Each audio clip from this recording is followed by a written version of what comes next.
అందరికీ నమస్కారం. నేను మీ భాగ్యలక్ష్మిని. మొదటగా సీఎం రేవంత్ రెడ్డి గారికి మనవి చేస్తున్నది ఏమనగా, మీరు చక్కటి పథకాలు చేస్తున్నారండి, అందిస్తున్నారు.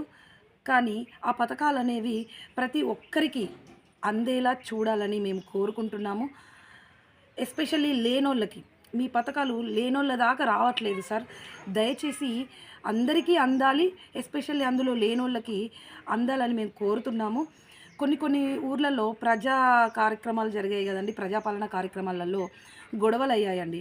ఉన్న వాళ్ళకే ఇండ్లు ఇస్తున్నారు, ఉన్న వాళ్ళకే పథకాలు వస్తున్నాయి అనేసి గొడవలు జరుగుతున్నాయి. లేని వాళ్ళకు కూడా అందేలా చూడాలని ప్రార్థిస్తున్నాము. విలేజ్లల్లో, గ్రామాలల్లో కొంతమంది నాయకులు వచ్చిన గవర్నమెంట్ ఎంప్లాయీస్ కాళ్ళు పట్టుకొని అడుగుతున్నారు. దయచేసి మేము కూడా ప్రజలందరి తరపున మేము రిక్వెస్ట్ చేసేది ఏంటంటే, మీ పథకాలు లేనోళ్ళకి అందేలా చూడండి.